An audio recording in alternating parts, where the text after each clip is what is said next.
Alright. Oh, hold on a minute. There we go. Okay. Welcome back. Once again, my name is Cold Warp Gates, and I will be hosting your CPL stream for the night.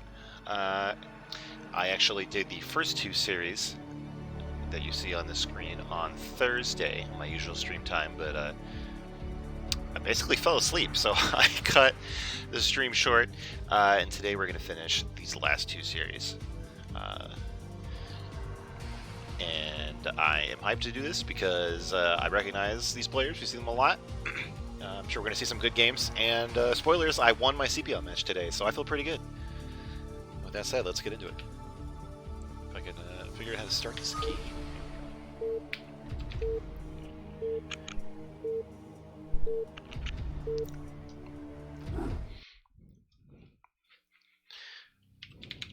Alright. I said that I recognize these players, but I think I'm actually new to this player. We have in the brown Zerg in the top right of Eclipse. It's Slayer's Q, or I guess Slayer's with like a Kirby with some boxing gloves on or something like that. I don't know. In the top right, fighting for the Cheese Police, and in the bottom right, a CPL mainstay, Art of Turtle, in the banana yellow Zerg in the bottom left here. Alright, so full disclosure, of course, I am a Protoss player, and this is ZVZ. I think I understand, at a basic level, the strategy of this matchup, but I think I'm going to give up on, trying to call fights. I'm going to give up on trying to predict, oh, this fight is going to go to this player, because I'm like, it's just madness. Things change so fast, units move around so quickly, units are all stacked, I have no idea how to call any fights. So I'll try to avoid doing that. Let's see here. So both players not going for some kind of 9-pull. Just getting that Overlord and Macring up. Hopefully we might see actually an overpull here from Slayers. And not from Art of Turtle. So now I'm looking at it, is Slayers the clan? And then just the person's name is this little character? I don't know. We're gonna call them Slayers. Looks like Art of Turtle is actually looking for a 12 hatch here. It should be okay versus Overpool, I would imagine. Maybe a bit scary against a 9-pull or something like that. But it doesn't seem like there's gonna be a huge window here. As long as we see yes. As long as we see the spawning pool trying to get placed. I think it got blocked by one of his own hatchery, or one of his own drones. And actually Slayers is following up with their own hatchery after getting this gas.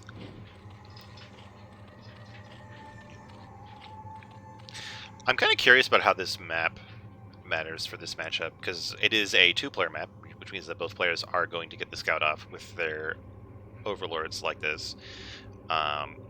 But it's also fairly long, which might be why we're seeing these relatively economy-oriented openings here from both players.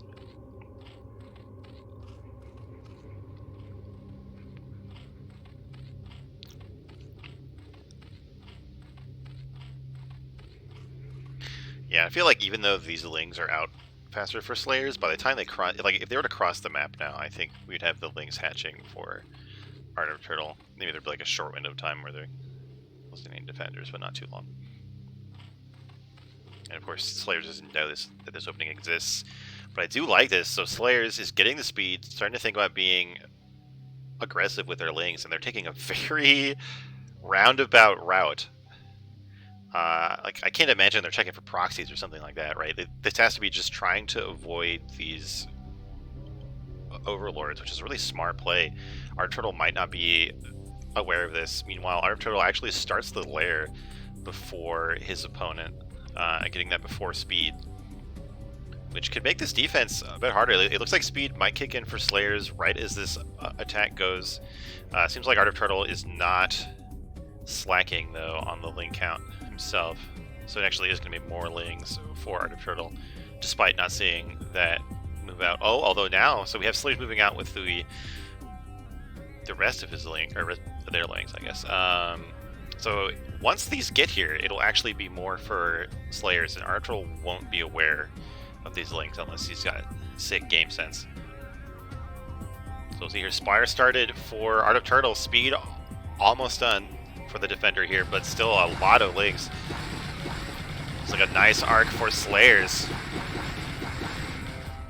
Yes, it does seem like a good exchange for Slayers here, even with like 3 or 4 legs that were fighting the hatchery instead of the links. And now Slayers is trying to put an arc here at the bottom of the ramp, trying to lock Art of Turtle out from his natural. It's not quite link tied here, but still a very good exchange. Actually, both players going down to just 4 links. It seems maybe with the faster reinforcement, Art of Turtle is going to defend his natural here. So with that defense, I mean, surely this is just better for our Art of Turtle, right? I guess Slayers did get the lair, but the Spire's not even started. The Spire's almost done for Art of Turtle. He did get that link speed just in time on the defense. Art of Turtle has managed to sneak out 2 extra drones over his opponent as well. Still a dangerous amount of links here from Slayers, but I feel like if Art of Turtle can get it together, he can defend this base. It's really close right now. What do we have? 6 links to 7, with more desperately trying to hatch. We do have 1 Muta coming out of this natural. Art of Turtle has to decide if he wants to save these larvae to get mutas or use them right now to get links. So he's trying to do a mix of both. I think he can afford to buy this time.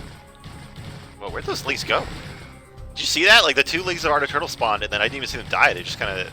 Did they pop out like the other side of the hatchery? I don't know what happened there. We actually do have quite a few links here from Slayers to surround this. 1 Muta is here, but 1 Muta does not do a whole lot of damage. And actually, Slayers ends up with a big Ling lead. I'm not sure how this happened, but now these drones are going to be in danger. 1 goes down. I think the second one went down there. Just now it did. There's 2 Mutas. 1 Muta doesn't even feel like fighting. These Mutas desperately, or these drones desperately trying to drill through this tiny space here. Manages to survive. The drone count is equalized, but Slayer's Spire is almost done. We still have way more links. Like, where are all these links coming from? 4 Slayers. Just, I don't know, he's using like a larva hack or something. Just way more stuff. Like, we have like, you know, these 2 mutas that count for like 4 links worth of larva, but it's just way more than 4 links advantage for Slayers, and now they are coming back into the natural here. There's a decent amount of defenders. Artful trying to just hold the ramp, doesn't want them to run around in the main and get those drones. Meanwhile, oh, it looks like actually 2 drones went down for Slayers while I was not looking. Nice run by from Art of Turtle. I know we saw Scourge for, yeah, there we go. So we see Scourge for Art of Turtle. Looks like Slayers is getting a single pair of Scourge themselves.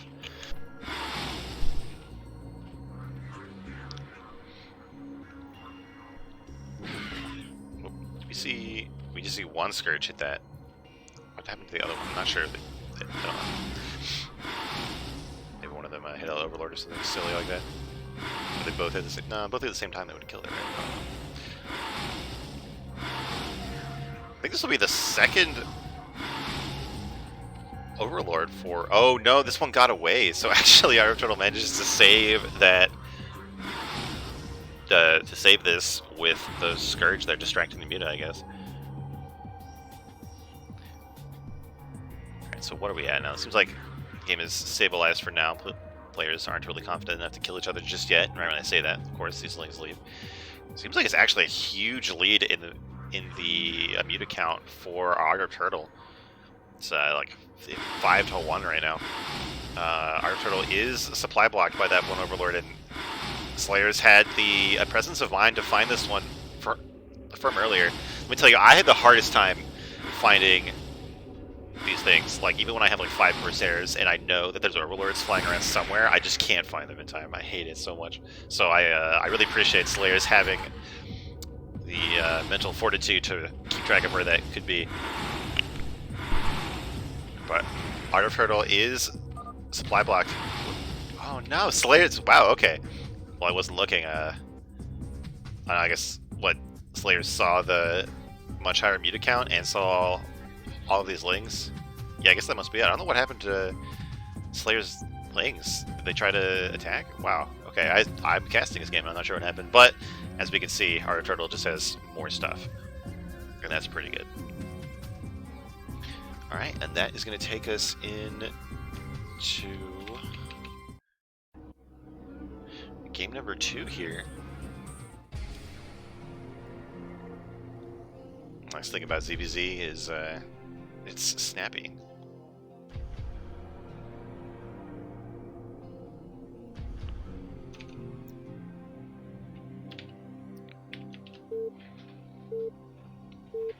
Well, it was overpull, I thought, not 12 pull for bug, but maybe I missed it. Anyway, here in the top right, in the what is this? This isn't peach. I don't know, the weird pink, not quite pink color in the top right. The victorious Zerg Art of Turtle, and in the bottom right, his opponent in the not olive green. I don't know, drab green. Zerg Slayers with the little Kirby with the boxing gloves again. Oop, don't click on that. Alright, this is something that happens in this matchup on 4-player maps. Art of Turtle has scouted in the wrong direction, and Slayers has scouted in the right direction with their first Overlord here, which is going to be a nice advantage for Slayers. Once that gets in there, you kind of you don't get time to decide what build you do because the Overlord is so slow, but you get to decide how you're going to react to what your opponent chose. You can see if their lings move out, you get to see how their larvae are being spent, which is always important. Oh, 4Bug is saying in chat that overpull is even worse in that situation than 12 pull, so I mean, I guess I said that I understood the strategy at a basic level. Maybe I do not. Here we go. Looks like, I guess 9 pull gas is what I'm going to call this here for Art of Turtle, and maybe a 12 hatch this time for Slayers, deciding that they like the build their opponent went in the previous game. Now, 9 pull gas like this is much more dangerous than an overpool, so this is going to be a bit harder for Slayers to hold on if Art of Turtle can sniff this out here. But of course, it's going to take a long time to get that scouting information. We're not going to see a drone scout because it's just so expensive in this matchup. Also, I'm pretty sure I said scout, which is, it sounds like it should be some kind of word. Yeah, look at all these drones. Actually, there's a lot of drones. Okay, no, yeah, okay. So the drone count does not count drones in protection. Good to know. So Slayers is going to be up 3 drones here, it seems like. But Art of Turtle already has lings on the map, is already getting that speed. Ooh, Slayers pulling back with the scout here, maybe trying not to get seen, but I think it's too late, right? Yeah, so Art of Turtle knows where Slayers is, has these lings, almost has speed done. We have a creep colony here, so we're going to need this sunk, but I can't imagine that this is going to be saved, right? Yeah, so Slayers does cancel it. Manages to keep the drone alive. That's actually huge, even if it can't mine for a while. Alright, the sunken is going to finish. These lings are going to pop here. So Slayers is not going to die, but Art of Turtle has a huge tech advantage now. So Slayers has these 2 drones, but Art of Turtle has speed done and has lair almost done. Slayers is... oh, yeah, here we go. So Slayers is going to opt for this second hatch in base, which is honestly fine in this matchup because you rarely mine from the natural. It requires a certain pairing of builds, and certainly Slayers won't be able to hold that base in this game. But you can still make lings out of a second hatchery in your base. So this might be what Slayers is going for here. He knows that he's going to be behind on tech, so might as well just make a ton of lings and try to win with speed. We have Art of Turtle making a very nice curve here at the bottom of the ramp. Slayer's trying to bait them up here, but Art of Turtle wisely turns around. We're gonna get the Spire. Oh, and Art of Turtle making drones? I don't know if that's going to help against all of these links that we're going to see here soon. Art of Turtle actually retreating, giving up that ground. Maybe he's going to return to his own ramp. Getting a sunken colony. It seems like Art of Turtle has figured out what the plan of Slayers is. Slayers has left one guy in gas. I don't know if that's on purpose or not. There we go, Art of Turtle getting a nice defensive position up here at the top of the ramp. Actually, the counts are not that different. It's like a 3-lane lead here for Slayers. Are they going to be able to force their way up this ramp? They're being very carefully, just trying to set up like 2 or 3 lanes at a time, see if one of our Turtle Blings is overexposed. Oh my god, now I think he's trying to go up the ramp, but these lings are just... The pathing is getting really confused here. Alright, here we go. Slayers is in the base, but there is a sunk for Art of Turtle. There are 3 mutas in production. There are still some lings. It's going to be a very hard bust here for Slayers, and honestly, I'm not sure that he can do it. And it seems like Slayers knows it because we're getting one more creep colony. We've got an Evo chamber and some more drones. But the mutas for Art of Turtle are already halfway across the map. Seems like the Spore will finish in time. And Art of Turtle is aware of all this, given this scouting overlord here. I just wonder, I think if these mutas from Art of Turtle get like here, and they hit the Evo, their glaives would bounce, but actually that's not what happens. One of the mutas goes down to the Spore, because back at home, Slayers is trying to bust this, actually kills so many drones. Wow, I can't believe I missed that. We've gotten to 4 drones for Art of Turtle there, despite the presence of the second colony. It seems like Slayers must have like split those lanes on the drones like a god. And that's a huge play. It's so crippling. So like Art of Turtle has this tech lead, but who cares when you have 5 drones, right? Slayers is sitting really pretty. The Spore is like really well placed to cover so much area here.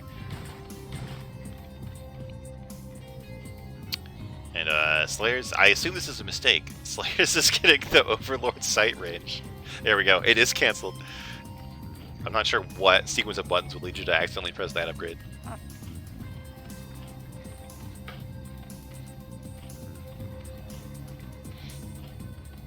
And Slayers is finally getting their own Spire. Our Turtle's trying to delicately balance recovering his drone count and getting these mutas, because you have to keep making some mutas or you will fall behind to the player who actually has an economy here.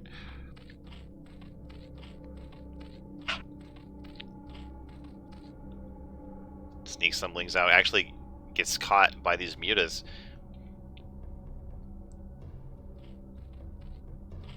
Players making moves on the map. Seems like they're not really committing to these attacks, just trying to posture, poke for weaknesses.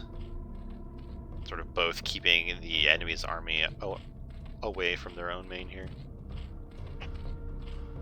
Oh, and Slayers, of course, has this second hatchery. Actually doesn't have the gas to like make 6 mutas or anything at once, but still good to have those larvae. Oh, I was looking at the wrong gas. Okay, so Slayers is actually going to have like 4 mutas when the Spire pops, which is a pretty big deal. Still won't be enough to match our Turtle right away, but it's going to start, you know, it's going to start that. Muta's trying to catch these lings. Lings actually splitting up. Slayers is set for some really good link control. And Slayers actually brave enough to get a 3rd hatchery at their natural. Very confident in their ability to keep Art of Turtle on the defense here. Art of Turtle's all of his drones are trying to run into this gas to be safe. And it does work. But it's a significant disruption in mining. Now we're at 3, going up to 5, or going to 4 mutas for Slayers, and we are at 6, 7 with an 8th muta coming. So still a significant muta lead here for Art of Turtle. I think this expansion is going to get shut down again.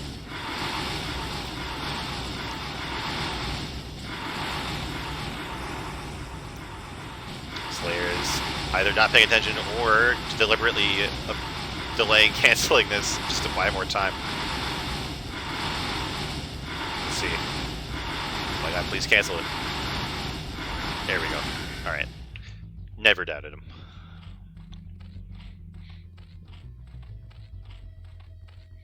But we got some Scourge here. So even though Slayers is behind in the muta count here, 4 Scourge, I mean, you know, if we split like a god and hit 4 mutas, that could be a big swing in this fight. Slayer's getting 3 more drones too. Slayers is still up 5 drones despite our turtle's been like aggressively rebuilding his economy.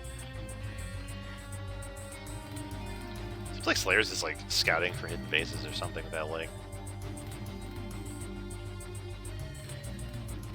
Alright, we got 8 mutas to 6 mutas with 4 Scourge. So this is going to come down to micro, I would imagine.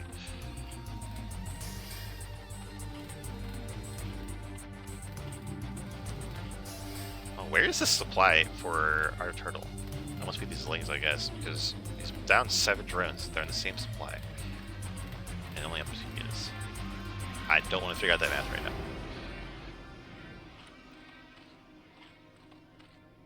Slayer's trying to expand again.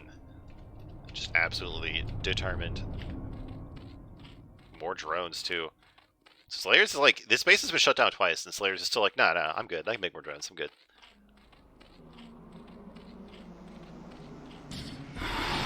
Our turtle finds an overlord here in the left quadrant, in the top left quadrant of the map, that is. Won't supply block Slayer's right away, but he won't rebuild that. Look at this, even getting the gas before the hatchery is done. Slayers is no fear. Actually trying to be on the attack here, maybe thinking that those mutas would be too far out from hitting that overlord, but our turtle moves back right away. Muta lead is actually 3 for our turtle here, so Slayers is quite wise to get the hell out of there.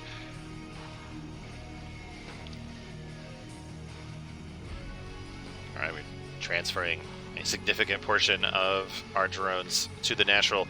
No spore up. Yeah, I have to imagine that there's a spore going to come up soon. Oh, we're even going to get 2 spores. Alright. Slayer's definitely going to be in a defensive position, but they can afford it with this 7 drone lead. Seems like our turtle is actually like about halfway through the air armor upgrade, which of course is a huge deal in the first muta matchup. Ends up producing 2.5 points of damage for each enemy muta attack, which is absolutely gigantic. 9 kills on the Mutalisk. Oh my god, what a hero. Got the Kukuzla there. Our turtle deciding that he has enough mutas to just dive on the spore, but at the last minute, Slayers shows up here and I think actually got quite a few nice Scourge hits.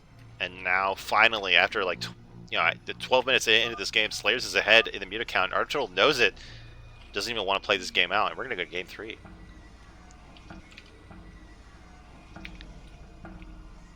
If I can figure out how to end this game, there we go. I almost didn't catch that final fight of the game there. It was over so quickly.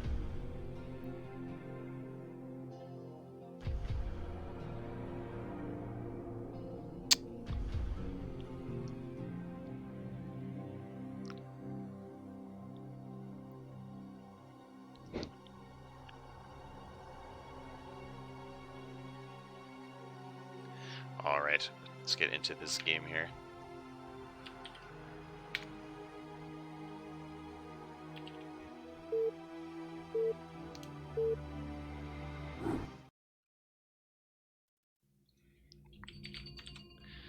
Alright, here in the bottom left of Ascension, it's the Teal Zerg Slayers winning that last game.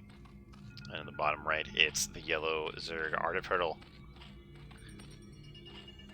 This time, Art of Turtle is going to be the one getting the Overlord advantage here.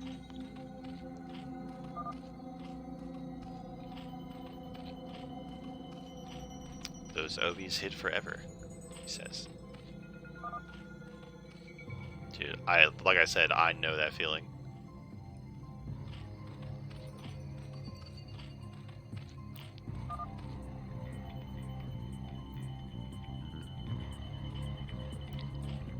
what are we going to see this time from each player?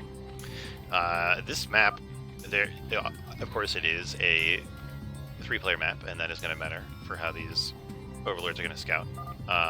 There's also the... Oh, here it is. There's no ramp. It's just a flat choke, which can make lane defense a bit harder.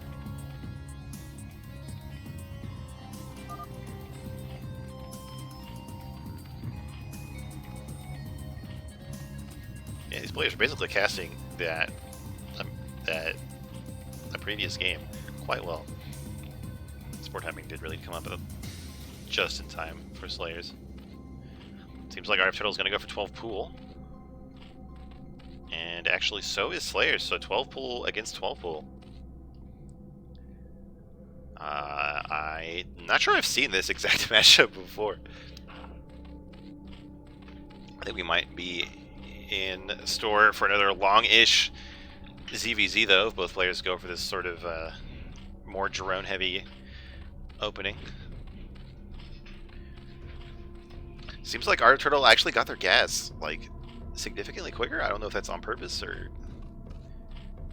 just a mistake here. Actually, oh, here we go. Slayers is going to think about getting the natural, and so is our Turtle. So both players actually doing pretty much the same build. Seems like just a little bit faster for our Turtle. And our Turtle is going to see this hatchery. And if he, you know, like if he has this hatchery hotkeyed, and looks at this one, sees they're about the same health, he'll know. Probably doing the same build. It took me an embarrassingly long amount of time to figure out that I could like figure out what my opponent is doing in a mirror matchup like that. Like I can like look at what I have and be like, well, if they have more stuff, then they made more gateways, and if they have less stuff, they made less gateways. It took me way too long to figure that out.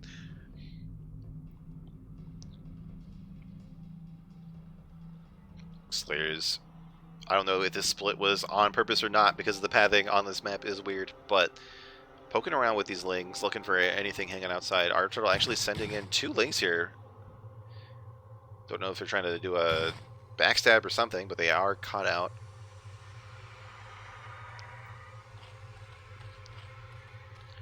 We do finally have a variation. Slayers getting speed before lair, and Art of Turtle doing the opposite. Actually, Slayers has quite a few lings here. Art of Turtle trying to buy time for this Sunken to get up. And actually, I think there are quite a few defenders as well. Yeah, actually more lings now after that one death. And with the Sunken Colony, I think Slayers is going to have to back off, at least till speed finishes. The lair isn't even started yet here. There we go. Finally starts. Just about as Art of Turtles ends. And our Art of Turtle's about to get speed as well, so it seems like it's going pretty well.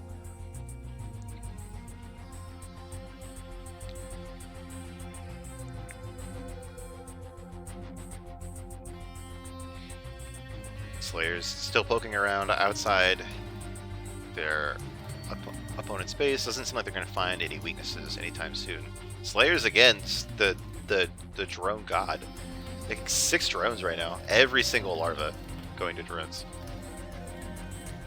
But our Turtle is going to catch this, at least at the natural. Might know to be more aggressive now.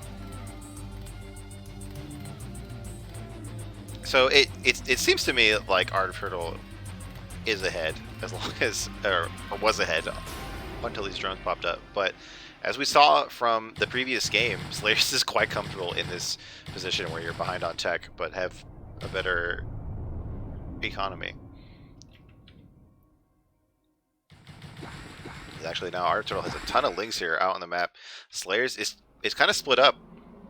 Our Turtle might actually just be leaving his natural open. Yeah, here we go. One sunk, but it's going to get surrendered really fast. Our Turtle just, I don't know, really disorganized here. Lings going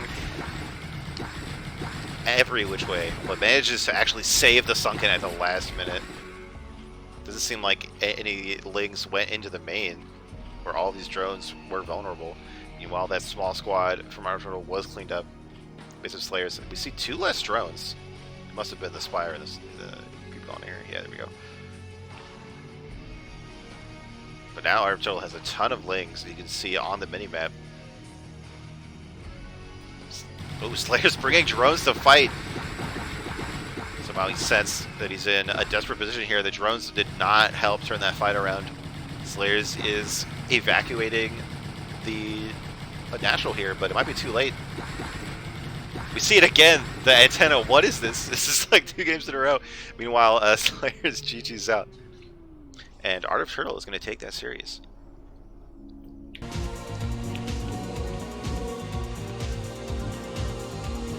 So a very hard-fought series for both players, but Art of Turtle gets it. And that was the wrong screen to go to. Anyway, I do have a confession to make. I realized right before Game 3 that I played those replays out of order, but it's a good thing that they made sense from our perspective as viewers. So I actually I played the games in a 3-1-2 order, which is actually not the correct way to do it. So I'll try to fix that for the next series.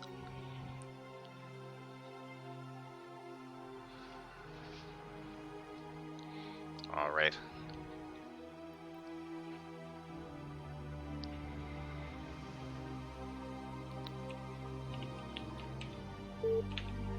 To get into this last series of this batch, it's going to be a TBZ.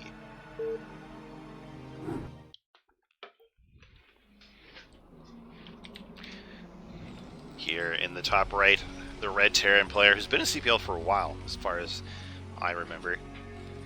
It's Kiko fighting for the Cheese Police, trying to even up the scores between the teams here. And in the bottom right, 442, who I think I've cast like 3 weeks in a row now. As the Brown Zerg for Fear Factory. So of course this is another matchup with no Protoss in it.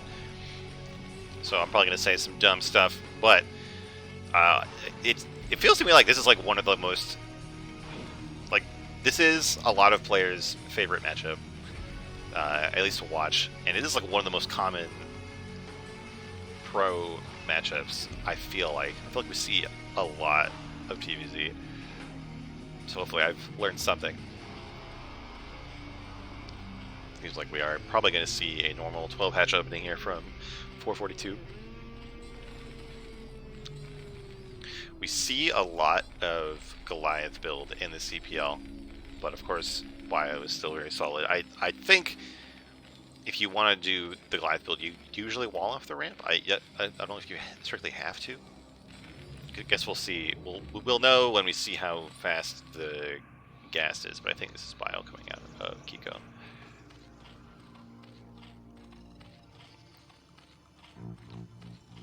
Yeah, we are going to see that hatchery going on 12. Which direction is Kiko going to scout? Looks like Kiko's actually going to scout the wrong direction.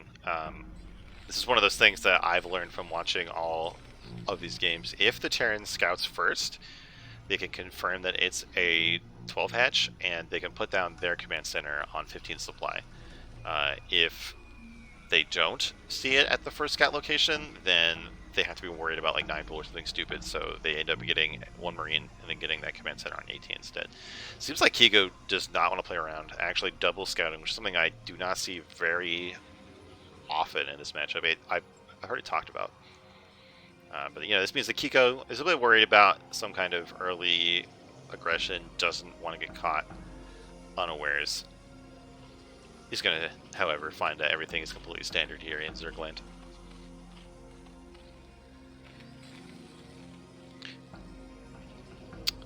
Actually going to get this command center on 16, so just proved me wrong right away. Not getting that depot before the command center. I don't know how this optimization is going to work out. Actually did. Wow, so Kiko canceled their Marine. Just to make this a bit smoother. Getting that depot down here at the natural to help block that ramp.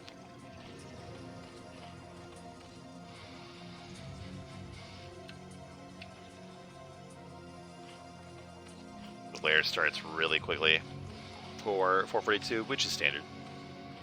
Seems like we're going to see a 2-hatch Muna play, which is, as I understand it, pretty much like the build in the matchup right now. In CPL, we do see a lot of 2- and 3-hatch Lurker play for a variety of reasons, and that technically could still happen. You'd want to see the Hydra deck go down pretty soon, but I assume that we're going to see Spire here. The scouting SCV, though, actually doing a good job staying alive. Trying to make sure that it is Spire. Of course, it's a big deal for Terran. It does go down, but pretty much at this point, I think we can both, you know, I and Kiko can be sure that it's going to be Spire. Command Center finishes up. Get the transfer. Second barracks is done. Gas is done. Getting that academy for the 2-Rax academy build, which is the standard response to Hatchmeta.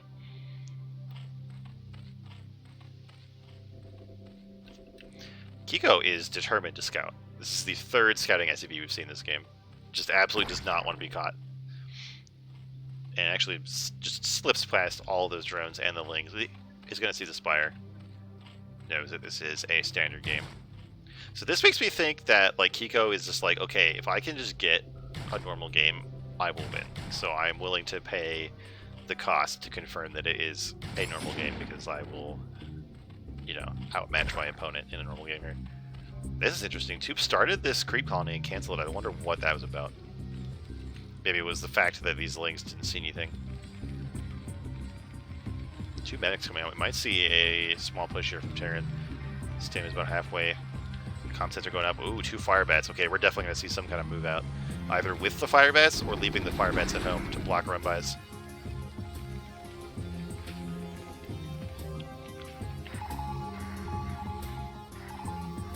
Kiko doing a good job with the first 2 scans, catching the third base in the bottom left. I don't know what they can do about it, given how far away it is.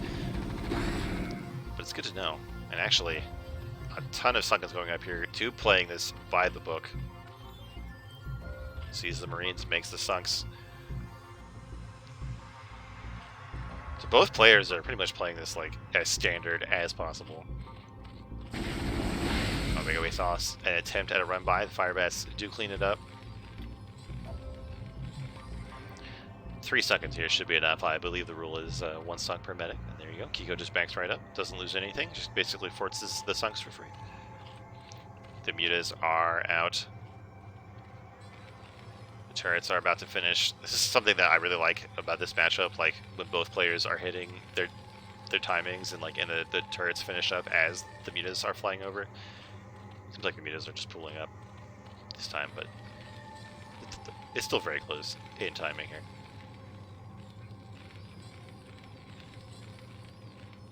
Ooh, we have the 2 fire bats doing the sneaky move out to the third base. The thing is, like, there's not even going to be that many drones there. Like, we might have like 3 drones for the gas, and they're certainly not going to be able to kill the hatchery anytime soon. I think this was a depot or a bunker here. I'm not sure. Maybe a turret. It does go down, but only 6 mutas. Not enough to really threaten Terran yet. See, Terran is deciding to tech up here, getting that factory. All right, let's see. What are these factories going to do? What are these firebats going to do? Just maybe deciding not to attack yet. I wonder if Tube saw them on the minimap. I'm not sure, but I'm pretty sure that Kiko saw. Oh, the gas isn't done yet. I'll go back and wait till there's drones. I do this with when I have a DT. I'm like not sure. Like, do I try to kill the hatchery? Do I sit there and wait for drones to show up? Like, what do I do? It seems like this time Kiko's gonna wait for the money play.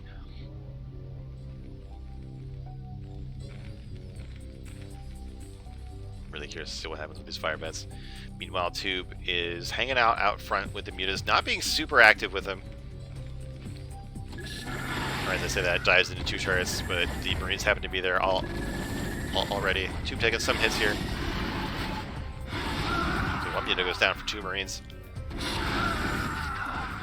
Kiko kind of just standing here under the turrets, getting good trades.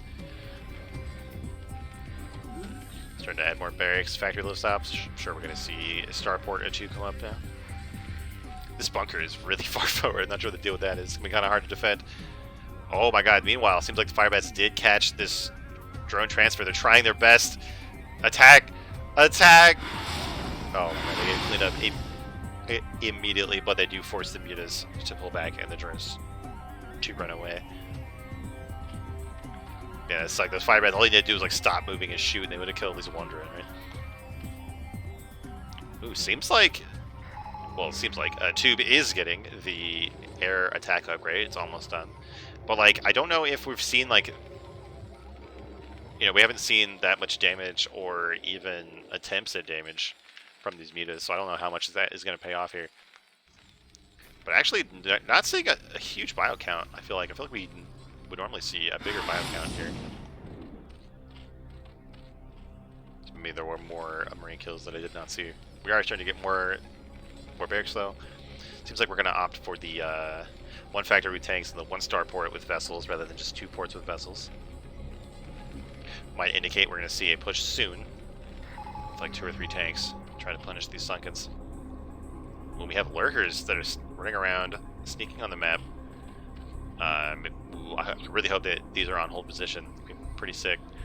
Kiko did scan the main, saw the hive is working. Is this SCV just here to scout, like, if the Zerg is going towards him? Like, Kiko is just, as I have said, just absolutely determined to have all the information in this game. He's actually getting caught here. One of them does go down to the Stim Marines. So starts to pull up the micro here with his +1, doing a lot more damage. Kiko's no slouch either, though. To get some lurkers up at the ramp. Gonna keep that from happening again. No more sneaky fire bats. Hive is almost done. I'm sure we're gonna see defilers next.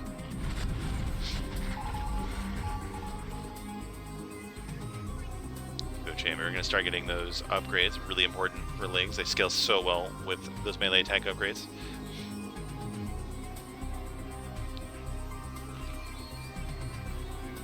Speaking of upgrades, actually, we're just about to see the first attack upgrade finish for Terran. It's actually pretty late. Actually getting a 2nd star for now, so we might see tanks and 2 vessels.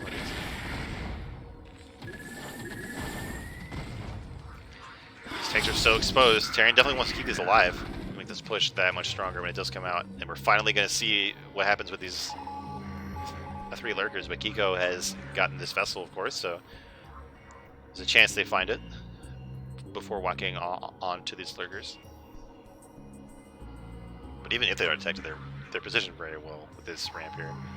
Oh, like I think Kiko scans ahead anyway. Definitely sees the lurkers, moves forward with the tanks.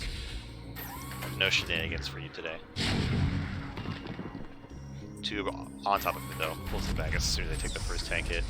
Something going on. Is this like a? Is this an attempt to hide a base for Kiko? Or is this like a sneaky backstab? I'm not sure.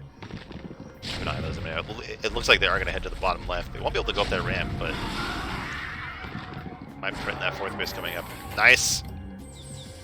Irradiate here. Actually, Tube has a hard time splitting up. All these units take so much damage. So Tube has managed to delay this push, but at a high price, I would say.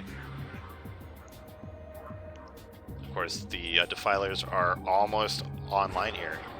Well, actually, so we have Consume almost done. Do we have any actual defilers? I'm not sure we do, and that's going to be a problem. This push is going to be that much harder to stop without Dark Swarm.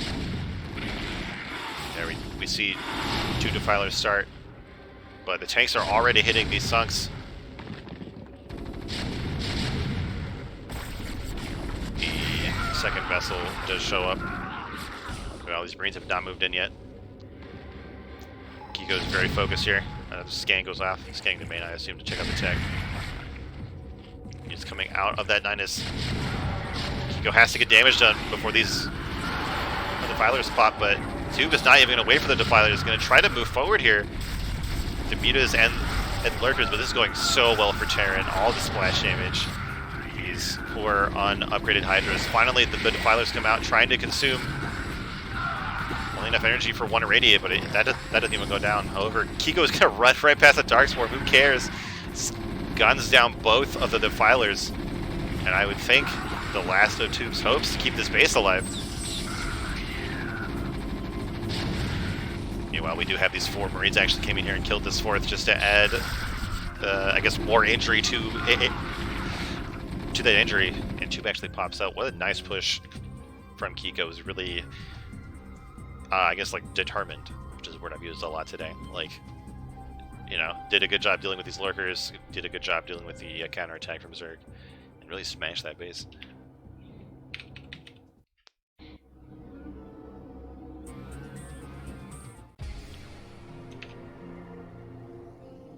That is going to take us into game 2 here.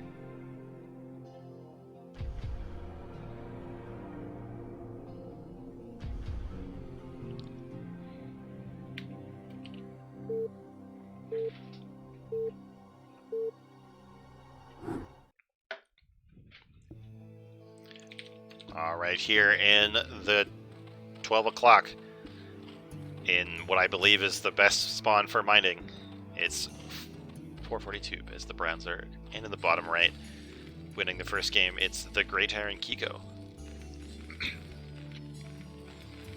Like, this color of Terran just blends in with the metal color.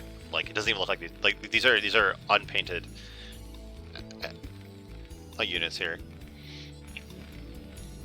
It's like a yellow on Zerg, or yellow on a Protoss. I mean, it just looks like there's no team color. So both players did very standard builds and strategies all game. I don't know if we're going to see any kind of shenanigans after that kind of play. I think both players are just going to return to their macro builds.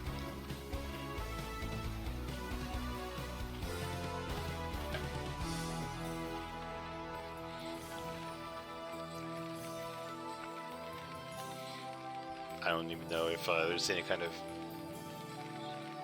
alternate style that's good or worse on this map. You know, sometimes if a map is a really good wall for Terran, they can go for that mech. Not sure how the flat ramp plays into that.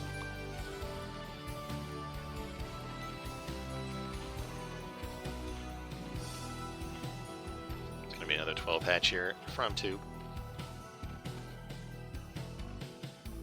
And another double scout from Kiko, actually much faster this time. I mean, like, you really have to double scout on a 3-player map?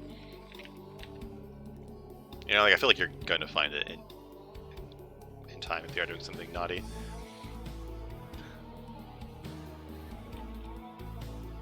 But as we've seen, Kiko is quite determined to scout in this matchup.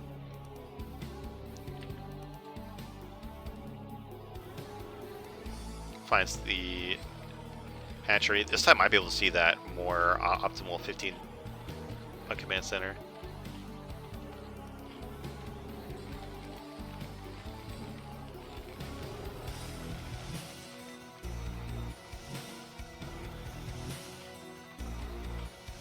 Actually pulls back the second scouting SCV. It actually uses that to make the command center very nice, rather than try to hide it in the corner of the map and scout with it later. Doing a good job here, getting this in intel. Oh, we are going to see a third hatchery, so it is a different build from Tube. It just means that you get those mutas a bit later, but you get more of them. Now, as I have been told, this build is very much out of favor right now in the meta. Zerg are really figuring out how to do that 2-hatch, and like I think the big strength of it is that they figured out how to get their third base much faster. So like, even though this build gets the third hatchery faster, it seems like the 2-hatch build is actually the more economy build, because you get that third base and that gas. But of course, like, when we talk about like builds being obsolete, it doesn't mean that they're at like, you know, like 0% strength compared to the meta build, right? It's probably like 90 to 95% as good as 2-hatch. It's just people are like, well, for sure 2-hatch is better, we might as well do it. And this is going to change what follow-up is appropriate from Terran. I'm pretty sure it's like you go 5 racks plus 1, so like, because you know that the mutas are going to be later, you have more time to get up your own Bioforce. So you can get those fast upgrades and then end up having a ton of Marines by the time the mutas get to your base. Actually, oh, we saw the lair at the natural is something we've seen a lot more, like a lot more lately. Is Zerg's trying to be sneaky with a layered positioning here. I'm not sure if Kiku saw it, but they're gonna see it. They're gonna try their hardest to see it because, as I've said, they will never stop scouting. Oh, I think we do have that 5 racks +1, given that we already have +1 starting. Remember, this wasn't done until like 12 minutes into the game last game. Ooh, that scouting. The worker does get shot down. Seems like Tube is going to still expand pretty early here. So actually going to be at 4 hatcheries pretty quickly. Where are they going to go? There's so many weird base positions on this map. Who cares about base positions? We have Lings in the natural of Terran. This bunker does not quite cover this area here, but there are Marines behind it. Actually, the Comsat does get killed. Fortunately for Terran, it's a very cheap upgrade. It's like 50-50, I think. Oh my god, this SCV. Just Kiko just has like an obsession. Just has to know what's going on at all times. Like actually getting here and killing and SCV and only losing 2 links. Not too bad. Where is that scan? In the main. Still doesn't see a lair actually. Well, this drone is trying its best to make it into that main over there. There you go. Kiko scans the natural, sees the lair, sees the spire, knows everything is normal. Getting up to this higher barracks count. So we're going to see much bigger groups of units clash here. And this drone is actually still not making a base. This is kind of like an older trick, I feel like, that got fell out of favor when 2 hatch became more popular. Is that this used to be a thing where Zerg would hide their drone on the map way before they planned to expand, so even if they do get contained, they can still make that base. Tube just keeps spending that money before he can make the hatchery. Now we actually have, we have quite a few more mutas here. We have 8 mutalisks with the first wave. It's supposed to like 5, I think it was last time.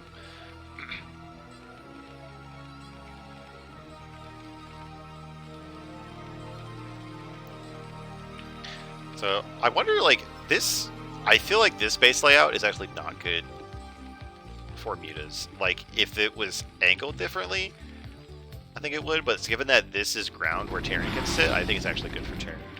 And actually, once again, these kind of fly right into where all of the defense is focused for Kiko. This bunker placement, actually doing a good job, like, doubling as a turret here. If it was more forward, it wouldn't be able to cover the mineral line, but it actually is here. Kiko's scanning again. Does not find this drone here in the bottom left, which actually just now makes this a 3rd base. Oh, and a fast hive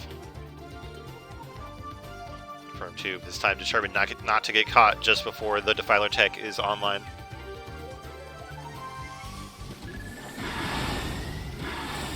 Diving on this turret with this big flock of mutas. Gets 1 SCV and just get out of there.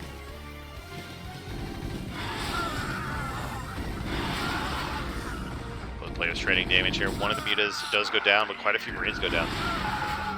Scanning this tiny little rock just to get the better angle. Able to shoot up on that high ground. We're seeing the air attack upgrade started again, and we're actually seeing this Carapace upgrade started much sooner than it was in the last game. Tube just, I don't know if maybe Tube is more comfortable with the 3 hatch or something, but the build seems to be going a lot better for them. 1 muta does go down though. Nice pick off from Kiko. Kiko scans again. I think that was the main. Yeah, doesn't see the tech. Doesn't see the Defiler, which actually. Oh, we're not getting Defiler. Forget that. We're going straight into Ultras. I actually didn't even realize that we don't have a hatchery or a Hydra Den, so no lurkers. So I believe this is what the kids call crazy Zerg. No Defilers, no lurkers, straight into Ultras, and this is fun. This is a fun thing to see. I'm excited.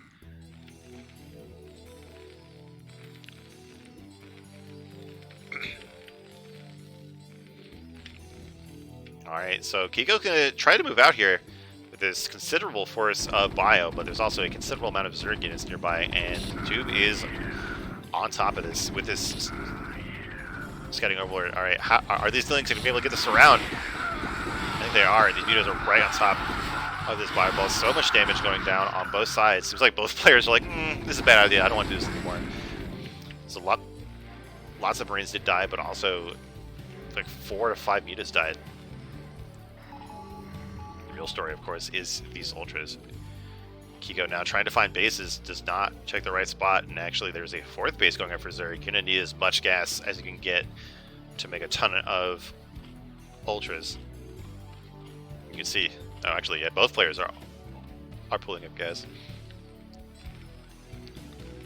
Terran for vessels and Zerg for ultras.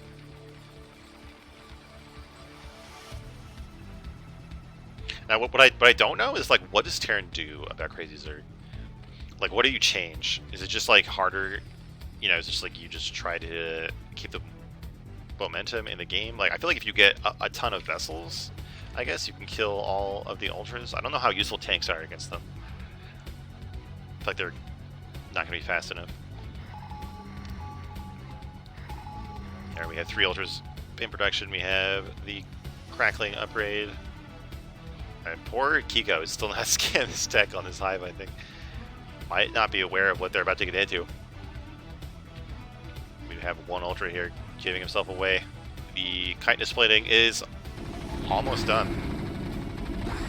Oh, you know what? I should have known that it was going to be ultras when I saw the fast armor upgrade. Alright, I just learned something. When I see that the +1 armor started and no Hydroden, it's going to be Crazy Zerg, which is fun. Another scouting SCV. Oh my god. Kiko. Kiko has the ability to look at any map, or at any part of the map whenever they want. They still are just suiciding SCVs into the Zerg base here.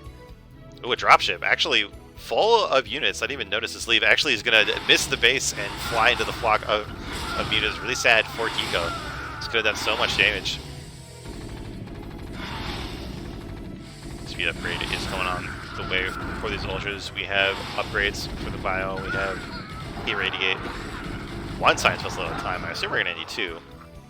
There we go. We do have 2 coming along. That dropship basically was a vessel, like at least in terms of starport build time, and it did not get anything done. So that is something to think about.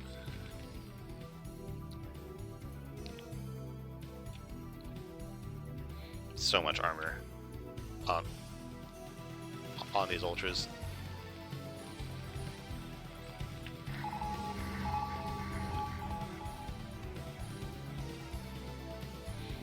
Tube is, I think, basically trying to position to like jump on Kiko's army as soon as it leaves the base. Oh, we have 1 irradiate here on this ultra. There's no attempt at splitting. It's 1 ling. Might get some more lings here. 2 lings with irradiate. Sick. Oh, these Scourge are going for this vessel, and they get it, but at a high price here. All of the units go down. Like 1 control group of lings. Is that worth it? I don't know. So many lings died to this irradiate. Now it's just ultras into this big arc of Marines, and actually, I think the upgrades. Actually, we're only on +1 attack for right now. We're about to get +2. But yeah, we are about to get to 2 here. Seems like Terran is trying to get this 3rd base. I'm starting to think that the strength of Crazy Zerg is probably map control. Like, I feel like ultras are not going to be as good on defense as Defilers, but obviously they're pretty strong in these big fights, which actually seems to be what Keiko's walking right into here. So many ultras. The lings get cleaned up so quickly. It's basically just ultras here, but with this armor upgrade, they're taking a lot of damage, but not dealing that much out. So many ultras actually really split up here. I feel like if they were all here at once, maybe they're going to be doing better in this fight. And right as I try to call it for Terran, more Zerg shows up, and the Terran Bioball just gets wiped out. To 4 vessels now, but not that much mana built up on them. No 3rd base in sight. Crazy Zerg is pulling off the dream here. These poor ultras, though, I think they're going to die as irradiate, and they're going to kill their friends. F in the chat. Alright, who's gonna die first? Oh, they both live. Something made Tube think that they had to pull all the ultras back to this base. Maybe Kiko scanned it and he thought there would be a drop. Kiko scanning outside of their natural, making sure they won't get jumped again. But it'll take a long time to rebuild this bioforce, even with all of these barracks.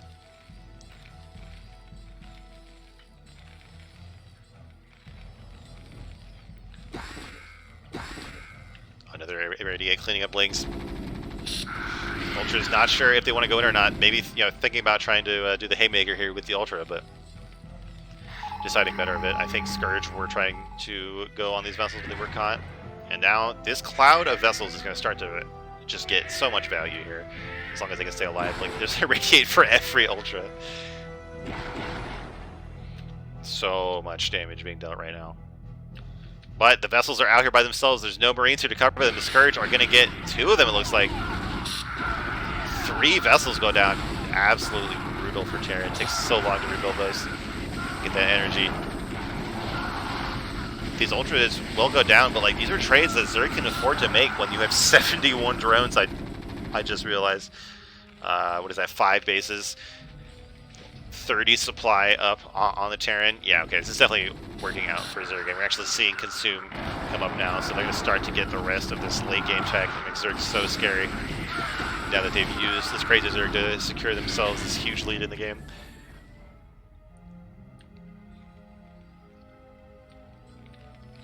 Actually getting a 6th base here. So what is Terran going to do? Terran has to do something big to get back into this game, but I don't know what it can be. Like we already tried drops. Maybe now that all the mutas are dead, we should try more drops. That's like my only real thought of what to do here. Like drops or erasers maybe, but those vessels are so precious. I don't know if you can afford to do that.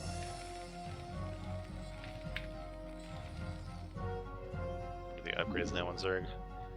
Looks like it's 1-2 heading up to 2-3 here. Terran is on 2-2 heading up to 3-3 very shortly. Keeping up on your upgrades is very important versus Ultras, of course. So you don't do like half a point of damage with each shot. These vessels, oh my god, I was just talking about how precious they are. They're just running around on the map looking for something to nuke. Oh my god, 7th and 8th bases on the way for Zerg. This is going to turn into a campaign level very quickly here.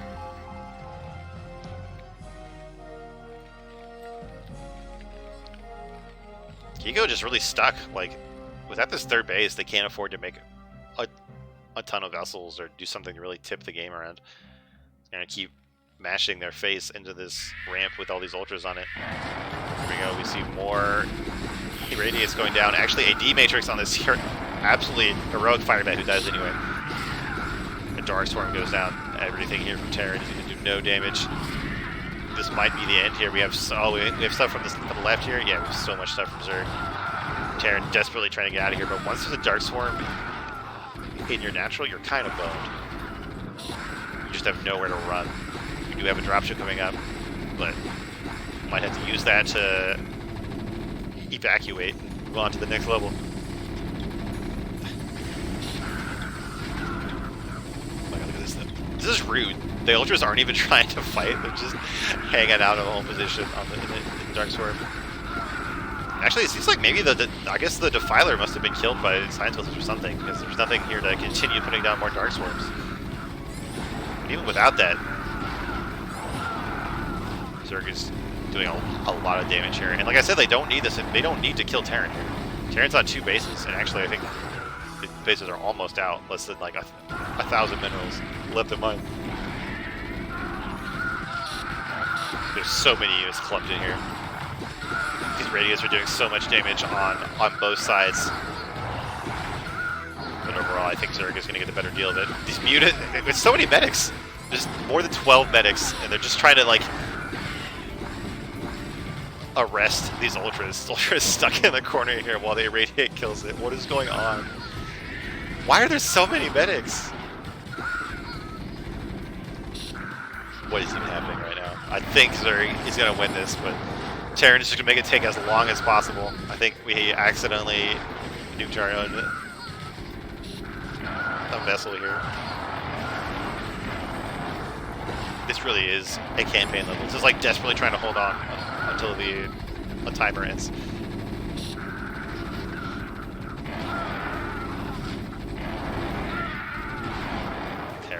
Man, it is impossible to kill Terran player. Am I right? Am I right? Like, it's 2 bases to 8, and Terran is just chilling. Unkillable here. Like, how many thousands of minerals and gas has Zerg spent trying to wipe Terran out here? They're just chilling with these medics in this one bunker. Like, good luck trying to kill that nerd. A nice plague, though, by the way, on these vessels. I think it also hit an Ultra, but who cares? We need that clutch single Mutalisk come here and wipe out these vessels. Dude, for real, how long is this going to go on? Like, how? It is a maxed Zerg, and you can't kill a mined out Terran. Oh my god. This is just ultras. No more defilers. That one went down. Like, maybe just like play every single Terran unit on the map, but nah, it's just throw more ultras. They're getting bugged out here. They're bouncing against each other, somehow managing to hit this bunker over the SCV, and no one's repairing it. This might actually be the end there for Terran if that bunker goes down. Scourge show up to clean up those wounded vessels. What am I looking at? Oh my god. How many Marines are there total? There's 8 Marines here. We still have at least 12 medics and 2 fire vets. And they're just holding out, and you know, with 6 vessels, they're holding out forever. We almost have every single base taken. What do you think is going through each player's mind? I guess Kiko is probably just like, yeah, I'm gonna lose, but I'll make you spend all of the mental energy to kill me. Like, right? Like, you'll get exhausted, and I'll just be thinking about what I'm going to do in Game 3.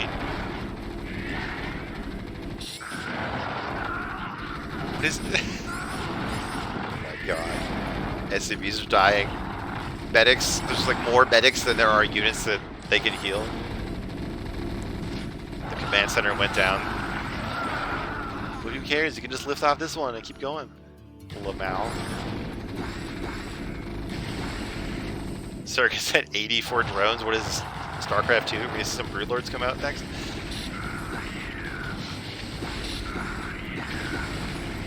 Surely Terran, I think. Oh my god. Giant Plague-Goo all over this cloud of vessels. Plague-Goo number 2 all over everything. Dude, at what point do you just type Naga into the chat? Like... What is going on with this Ultralisk? Holy shit. You spin me right round, baby, right round. Oh my god, meanwhile, just what, like, what do you, like, as Zerg, like, if you just want your opponent to get the hell out of the game, what do? I guess, like, Guardians? Like, I feel like in the time we've seen here, you could get a Spire, get a Greater Spire, and make some Guardians, and then Terran just has to leave, right? There you go, Kiko finally leaves. Oh my god. Alright, that is going to bring us to Game 3 of this final series for tonight.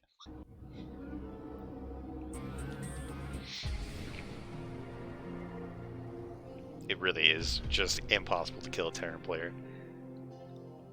Starship NCX says this a Starship Troopers movie looks epic. Yeah, I agree.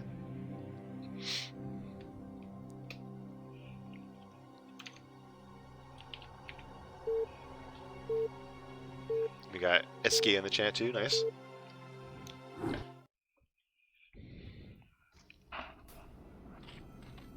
Alright. In the top right, the brown Zerg whipping out the crazy Zerg in game 2. It's 442. And in the bottom left, the unkillable Terran, Kiko. So that 3-catch opening seemed to work out really well for Tube. Kept Terran on his half of the map, basically entire game. Got off the Dream, got the Ultras, and eventually, of course, won the game. Kiko actually, of course, we saw Kiko get insane value with units like stay alive for a long time, but wasn't really in any position to attack or win the game outside of that one drop ship. So I'm interested to see what Zerg is going to do here. It's really like they are in the driver's seat with that choice between 2-hatch and 3-hatch most of the time.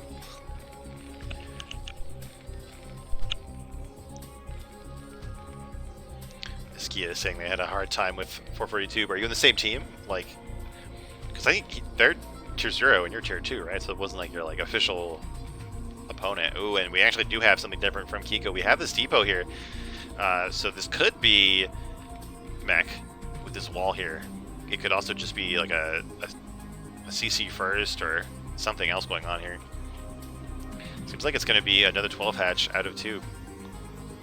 Okay, it's not going to be... Well, maybe it's going to be mech. Like another depot here. Is that tight? I don't know. I need a nebline here to rhyme. Maybe it's not going to be mech. Maybe they're just taking advantage of this wall. Skia says, yeah, it was practice with 2. Nice.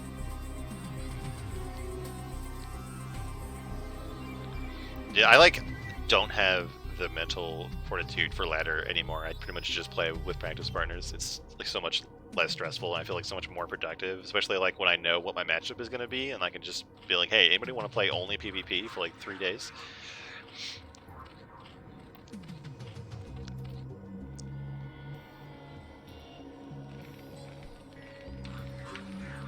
Oh my god, this rogue is in. Not in time to stop the barracks from going down, though. So we're going to see another 2-hatch build from Tube. Kind of disappointing, because I really like the crazy Zerg we saw last game. I don't know if this is like a reaction to this wall. Like, is like 2-hatch better versus mech or something? I don't know. I still don't even know it's going to be mech. It looks like, so far, this is the same build order from Kiko, just with this superior defensive wall. So probably not going to be mech. But I just like the live build. I just want to talk about it.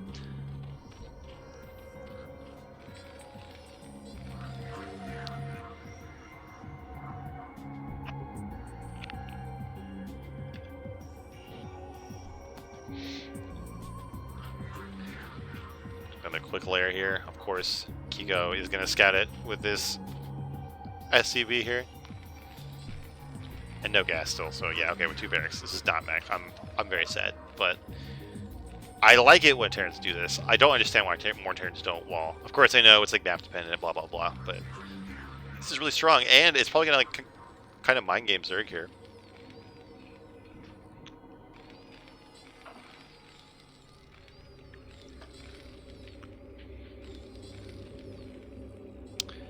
It's always really upset me when Zerg has these spots for the Overlord here. Like, I know there's like lots of like balance reasons, like Zerg has to be able to see when Terran moves out, blah blah blah, but it's like, come on, man. They just get a free rock to hang out on in my base. Like, at what point is it worthwhile for Terran to lift a building and kill this Overlord? Like, there's gotta be some, like, I don't know, like some opening against the eBay quickly, or like so you can lift it off. I don't know, dude. But like, if you got like 5 Marines, put them around here, lifted it off. Like, could they kill it in time that you wouldn't really miss out on the Marine production?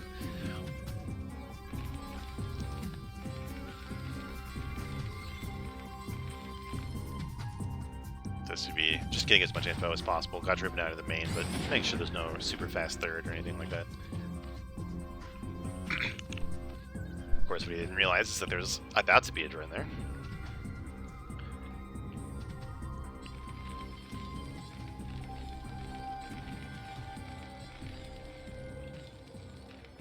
So it looks like a normal 2-Rex Academy build from Kiko.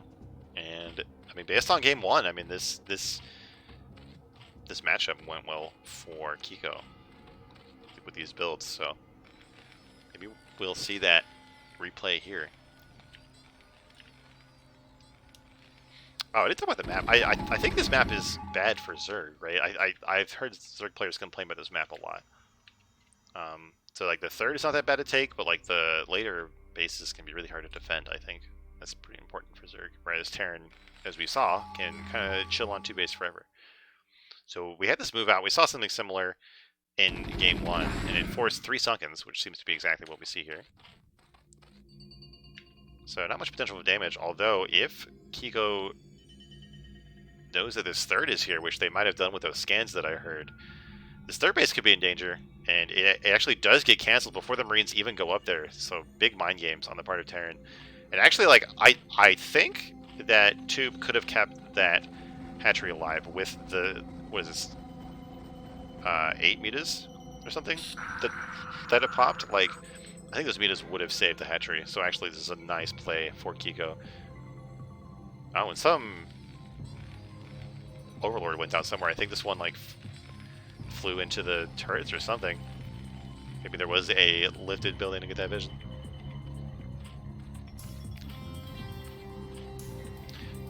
The third hatchery is restarted.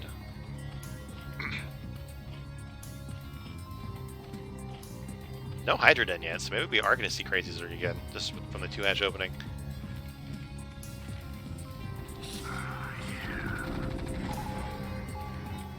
Now this base seems much better for Zerg in terms of Muta harass behind this natural. There's a big cliff here. And actually, wow, I'm kind of surprised that we're seeing this barracks commit to flying this far. I guess it's just to make the natural that much easier to move around in. Yes, and okay. I'm going to learn from last game. We're seeing the armor upgrade started, and we have no Hydroden. I believe this is going to be Crazy Zerg again, which is big hype. These Mutas, though, actually not getting nearly as much value. Just basically damaging some depots and getting shot at by Marines. Kiko is weathering the storm of these Mutas quite well.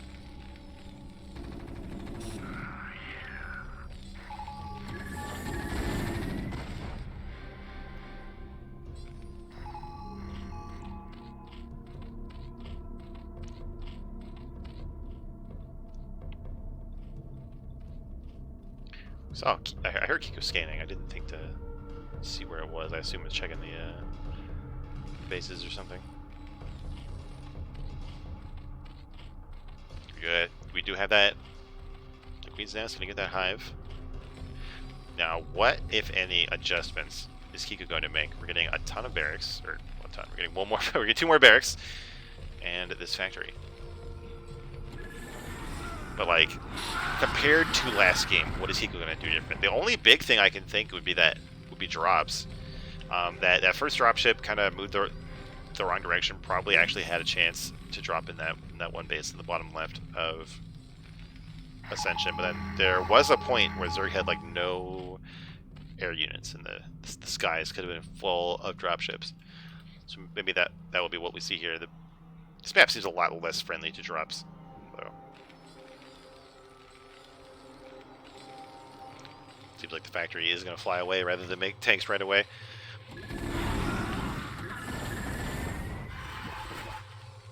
I feel like vessels are going to do better than tanks against Crazy Zerg. I mean, oh my god, there's 5 turrets here on the natural, and they're all hitting all of these mutas. So Kiko is not worried whatsoever, confidently leaves the base. Only 6 mutas left.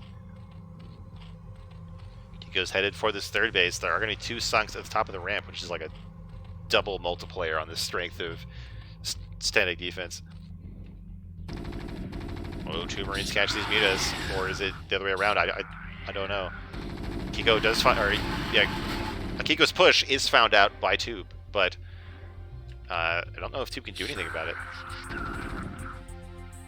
Might have to just hide behind the sucks. Unfortunately, this seems to be some control group mishap here. Ranger split up happens to be all the time with my goons. I hate it. Scanning the main, seeing that tech is Kiko. No Ultra Cat. Oh, there went. And Ultra Cavern right away, along with the Crackling. But it's going to be a long time before those get online. It's going to be basically just Mutas and Lings and Sunkens here. Is that going to be enough? Not for that Muta.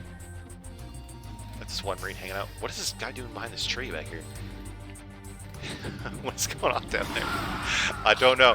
Mutas are trying to pick off these medics in the back. Oh my god, you get 2 medics with one volley. There's only 2 medics left for the complete Bile Force here. And actually, these mutas are just the heroes for 2 right now. I think keeping them in the game, honestly. Like, we had 4 medics against these 3 songs. I think Terran might be able to bust that.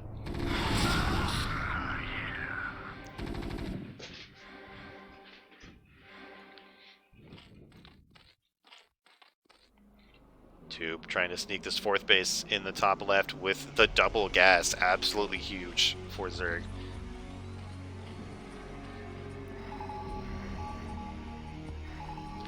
Kiko did not scan it. Kiko just keeps scanning the same 3 bases, trying to get their a fix on where Zerg is in their timeline. Meanwhile, what's going on in Terran base? We have vessels starting to come out, some idle SCVs, more barracks coming up. Who needs a 3rd base for Terran?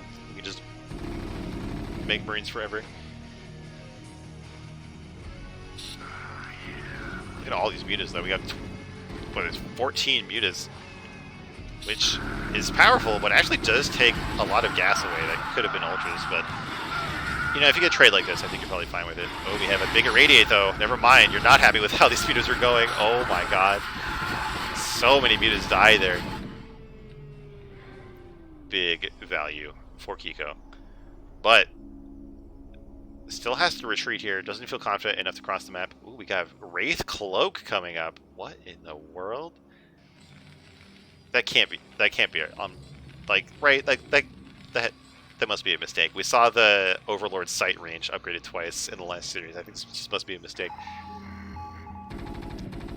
I don't know. We do have 2 Marines find this top left base. I feel like Zerg is gonna be able to stop these Marines before the base goes down, but still a big deal for Kiko to find it. Also, is this off? Like, should it be here? I don't know. Actually, look at this insane DPS on these +1 upgraded Marines. I think just barely not enough to kill this base.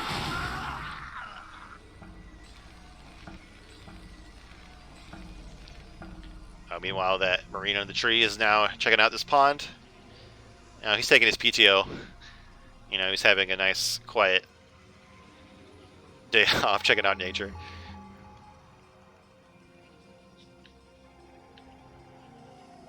These ultras are loose on the map. I think the armor upgrade is done. Speed is on the way for these ultras. Crack upgrade is done. Actually, are we at 3 armor already? A Zerg? No. Okay, we're on 1 armor. I misread the thing there. Oh, and this Marine, the one on vacation, was called into work, did kill that drone. Gets killed immediately, but you know, he had a good life, right? Like, he got to see the sights.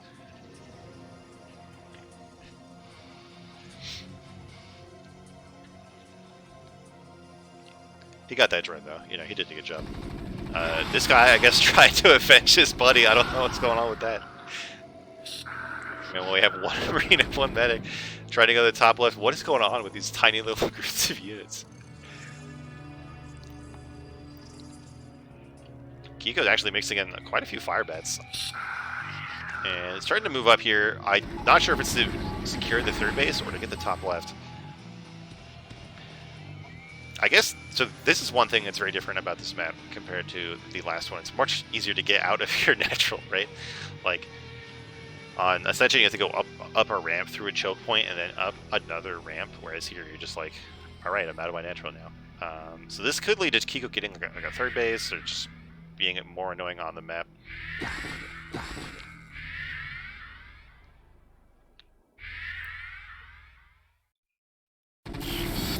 Oh my god.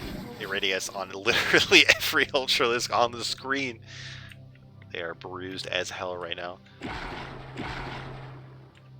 This one guy is getting stuck. He's like, guys, pin me in the corner with your space cancer.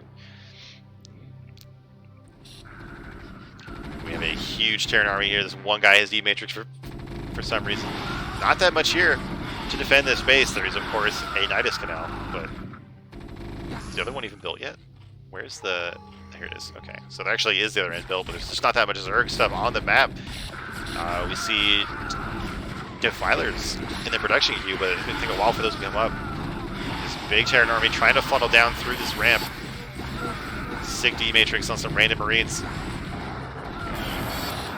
Like, how can you even guarantee that you're going to D-Matrix the Marine that gets attacked like that, right? It's a very target-rich environment.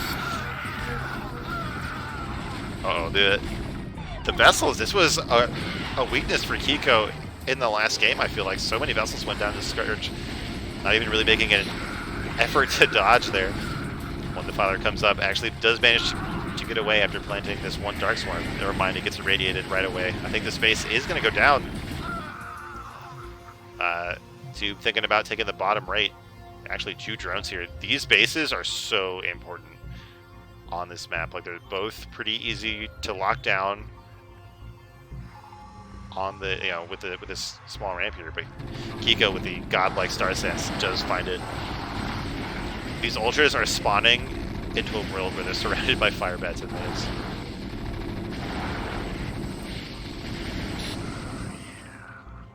Yeah, so we still saw Wraith Cloak being researched. That must be a mistake. We haven't seen a single Wraith. I don't even know what Wraiths would do against Ultralisk anyway. These guys are coming in here to honor the memory of the sightseeing Marine. I'm gonna clean up this base. I don't know if I'm even aware of this one.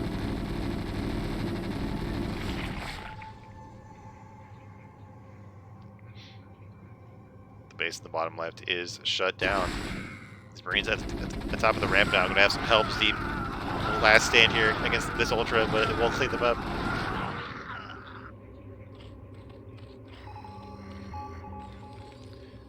Kiko is actually thinking about getting a 3rd base. What is going on? Pigs are flying. Hell is frozen. Terran is expanding.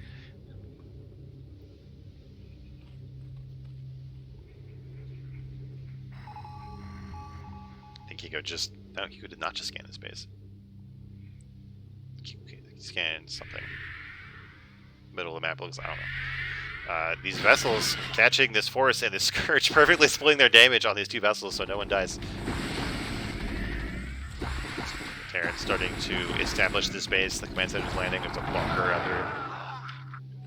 This force is hanging out up here. I don't know if this is like flying people who attack the 3rd or what.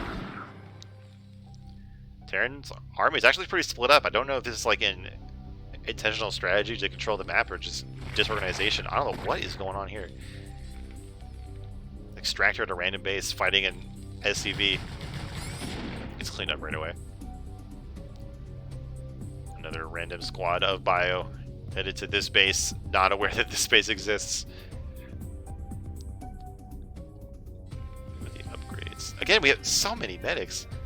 For Kiko, and actually these ones are all getting left behind. You really don't want to leave those behind. You need some medics with your army. Right now there's only this one. Oh no, this group has been unhockeyed. This is actually a huge deal. Anyway, the first question, the upgrades. It's 3-2 for Terran and 1-3 for Zerg. There's one fire bat trying to light this hatchery on fire. Marines turn around and kill it, so another victorious blast here for Terran.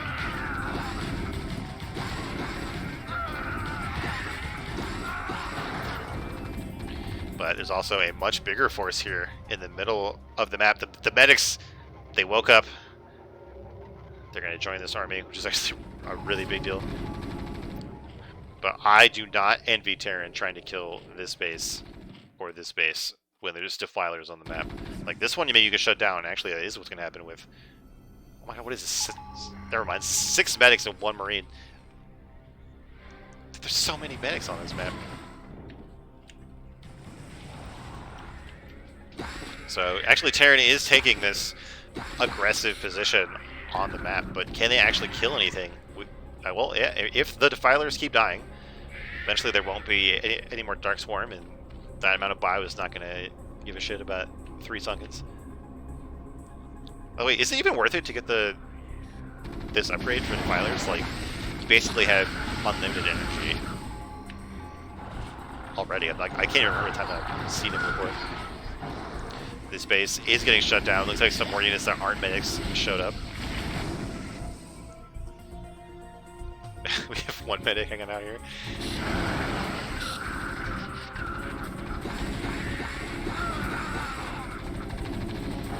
Zerg is managing to keep Terran off of their bases for now. What are these overlords are just flying into the bio ball? Big sad. Oh wait, we're gonna see an eraser here with this one vessel. There we go. Meanwhile, these ultras are actually cleaning up so much of this bio. Again, there's just so many medics, not that much actual fighting units, but oh, this, basically the entire drone line is being cleaned up by this vessel here.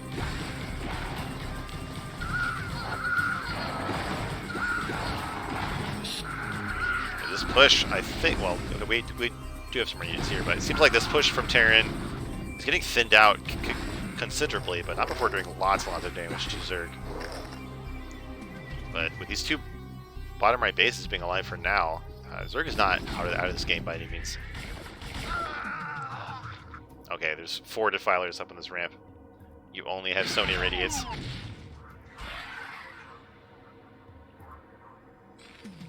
Oh, we even have a 4th base for Zerg, or for Terran in the works. I can't even remember the last time I saw a 4th base in TVZ. Alright, if these defilers use their spells, this base should be unbreakable, right? I mean, look, they're not even casting Dark Swarm. These suckers are just chewing through all of it, of this bio. This base goes down for the 3rd time, I think. Meanwhile, this one is undiscovered. The vessel flies right into Scourge. Big Plague all over this bio. Say goodbye to your medic energy. Or your life, I guess. Yeah, immediately. Yeah, that's what I do when I get played. I immediately dive into seconds. 4th base is being secured, though, for Terran. Actually, we're going to have to be on equal base counts. Which is a very scary position for Zerg to be in.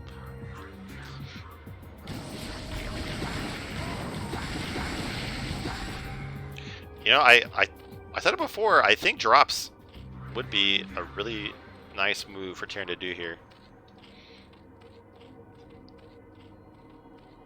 I mean, I guess kind of you've killed the bases that you would have been dropping anyway, but even so, you know, like drop right back here, get past the ramp. Oh my god, look at this pro Marine with the D-Matrix drawing the aggro here, sniping down the canal immediately. These sunks are doomed. 4th base can just chill in the air while all of his friends die.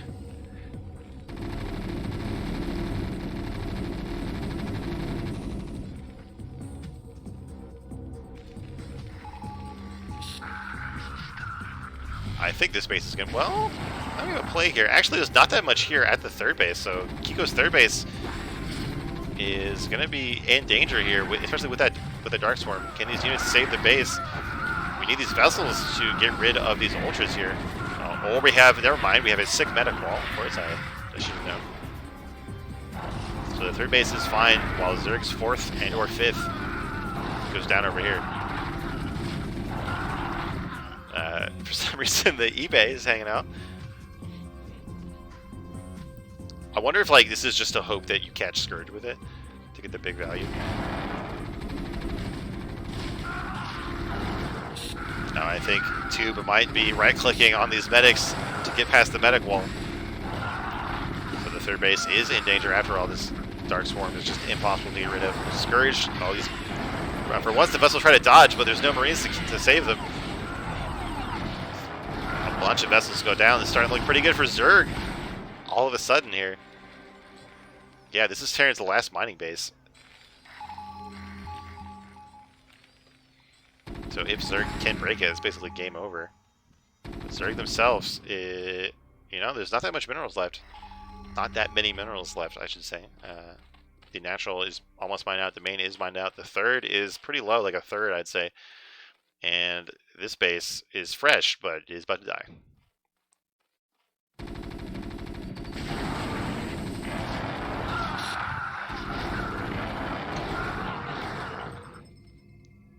So what is going to happen now? Actually, this base is saved. I see Eskia talking about transition into mech. I remember like when that was popular, when Terran was just like, all right, I'm gonna stop making bio and start making mech like halfway through the game. But like, I feel like against this style, Kiko just has no time to do that. Like, Tube is constantly making bases that have to be killed, and constantly trying to kill Terran's bases. So like, if you have this big window of time where you're making a bunch of factories and stuff, Zerg is just going to run away with it. And I'm not even sure, like, is mech that good against Crazy Zerg? Like, if you get like 24 tanks or something, I'm sure you could just melt the ultras, but like, are you ever going to get to that point? We have a medic chilling out. This is like a zoologist or something. Never mind. There's a fire bat here trying to kill drones. They get pulled away just in time. The ultras clean up that fire bat, save that line of drones.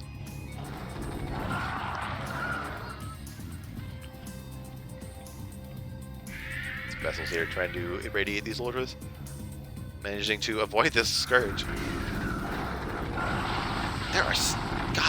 There's so many medics. Like, these have to be remade at some point, right? Like, these can't be the same 12 medics. Kiko really loves their medics.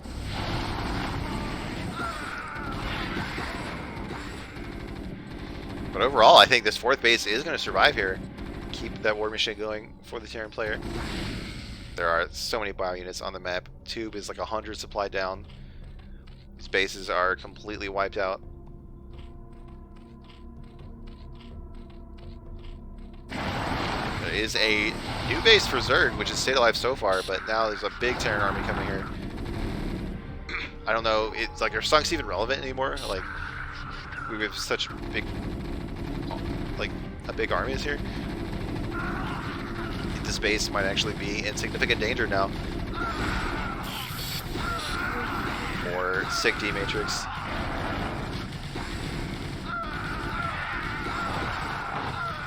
Although, I mean, this army is being shipped down here by the Zerg. Again, it's basically just medics now. Some reinforcements showing up. I don't think it's enough, so I guess this fourth base will survive until this wave shows up. I think this eBay took a bunch of Scourge, because what else was going to hit it, right? I think we took like 5 Scourge on this eBay. That's sick. Poor medic just hanging out on hold position, I guess. D-Metric this one all the way in the back. How is that going to help you keep your army alive? I don't know. I think Kiko has done it. This base is going to go down. Basically the only mining left for Zerg very shortly here.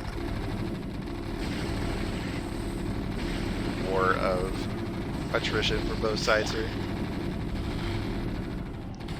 Plague on 4 vessels. I mean, that's not nothing, but I don't know if it's going to turn this game around. Yeah, look, there's nothing in the production queue for Zerg. I think Tube might just be digesting the end of this series.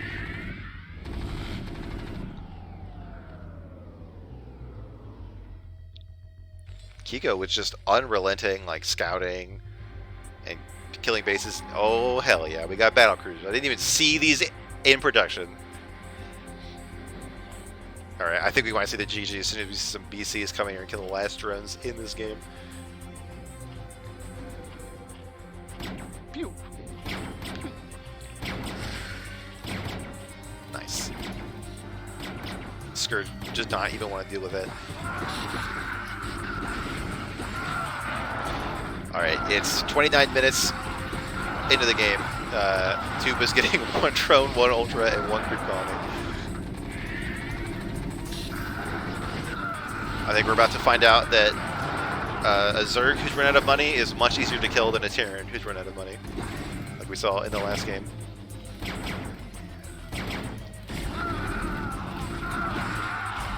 Three Sun Guns have lived through the entire game, but they're about to be mowed down here. I think it's going to be Kiko taking this series.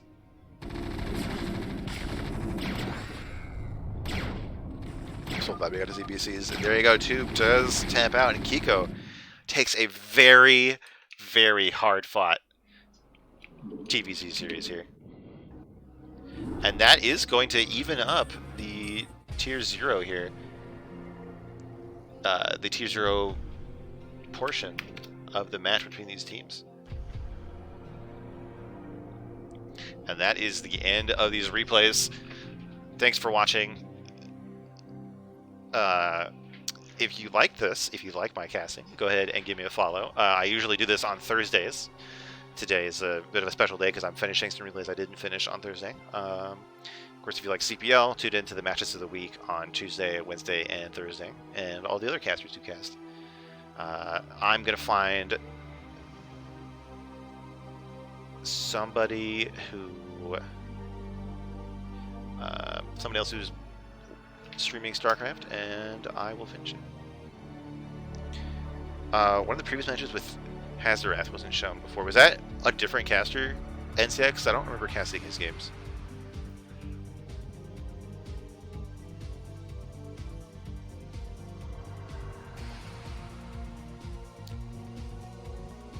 Okay, yeah, I don't know. It's kind of up to them what they want to do with it. My channels. Struggling with this UI. Someone has 2.1k viewers right now in StarCraft. Some Korean person, it looks like. That's wild. We will try. Let's see this person. All right. Thanks, everybody.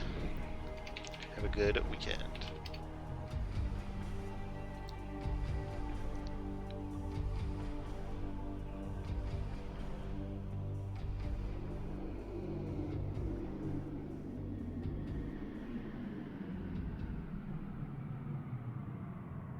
I think it's his bonnet was telling him to do it though. Yeah, pretty much. Yeah. It was kind of cool though. I mean, I never seen anything like that, and obviously J1 did not expect it. So, okay.